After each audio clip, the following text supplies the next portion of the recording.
The year is 1943. World War II rages across the globe. In a modest hotel room in New York City, a genius breathes his last. Nikola Tesla, the brilliant inventor who harnessed the power of alternating current, died alone on January 7th. But his death was just the beginning of the mystery. Within hours of his passing, Tesla's belongings, including a treasure trove of scientific papers and prototypes, vanished. The Office of Alien Property, a wartime agency, had seized everything. Tesla, a Serbian-American, was a naturalized citizen. However, the government feared his inventions could fall into the wrong hands.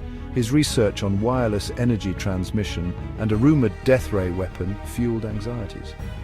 The potential for these technologies to disrupt the war, or even tip the balance of power, was too great to ignore.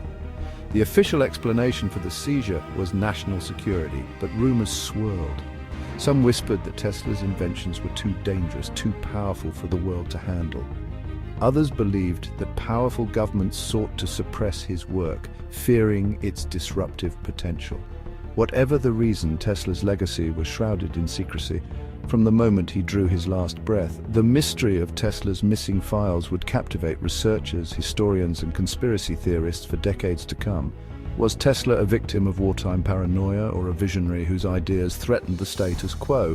The answer, it seemed, lay locked away in the government's vaults, hidden from public view. The Office of Alien Property, or OAP, was established during World War I to manage the assets of enemy aliens residing in the United States. Its role expanded during World War II, encompassing the seizure and control of any foreign-owned property deemed a threat to national security. Tesla, with his potentially game-changing inventions, fell squarely within the OAP's purview. The OAP's actions were not entirely unprecedented. During wartime, governments often prioritized national security over individual rights. The seizure of Tesla's belongings, however, was notable for its speed and secrecy. No inventory of the seized items was released to the public, fueling speculation about the true nature of Tesla's work. Critics of the OAP argued that the agency was less concerned with national security and more interested in exploiting foreign inventions for American gain. They pointed to cases where the OAP had seized patents and intellectual property, only to transfer them to American companies with little or no compensation to the original owners. In the case of Tesla, the OAP's motives remain a subject of debate. Did the agency genuinely believe that Tesla's inventions posed a threat to national security, or were they more interested in acquiring his groundbreaking technologies for their own purposes? The answer, like so much else about Tesla's final years, remains elusive. Of all the rumors surrounding Tesla's work, none captured the imagination more than the death ray. Tesla himself had fueled these rumors, claiming in his later years to have developed a weapon capable of destroying entire armies from a distance. This weapon, he claimed, could harness the power of concentrated beams of particles to obliterate targets with pinpoint accuracy. Tesla envisioned his death ray as a force for peace, a deterrent so powerful that it would render war obsolete. He believed that the threat of mutually assured destruction would force nations to resolve their differences through diplomacy rather than violence. However, the potential for such a weapon to fall into the wrong hands was a terrifying prospect. The scientific community remained skeptical of Tesla's claims. Many dismissed the death ray as the ramblings of an aging genius, unsupported by any concrete evidence. However, rumors of its existence persisted, fueled by Tesla's own pronouncements and the government's secrecy surrounding his seized papers.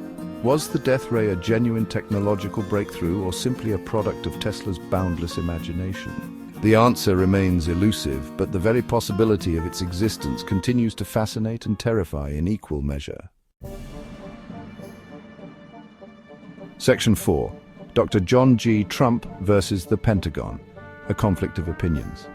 In the wake of Tesla's death, the OAP called upon Dr. John G. Trump, a renowned electrical engineer and professor at MIT, to examine Tesla's seized papers.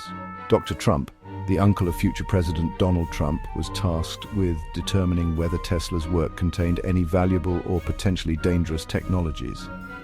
Dr. Trump's assessment, delivered to the FBI in 1943, was unequivocal. He concluded that Tesla's work on wireless power transmission and the death ray was purely speculative and lacked any practical application. Tesla's notes, he argued, were primarily of a speculative, philosophical and promotional character, and offered no tangible scientific breakthroughs. However, not everyone agreed with Dr. Trump's assessment. Military personnel at Wright-Patterson Air Force Base, including Brigadier General L.C. Craigie, expressed interest in Tesla's work, particularly his research on high-frequency currents and their potential military applications. The Pentagon, it seemed, was not ready to dismiss Tesla's genius so readily.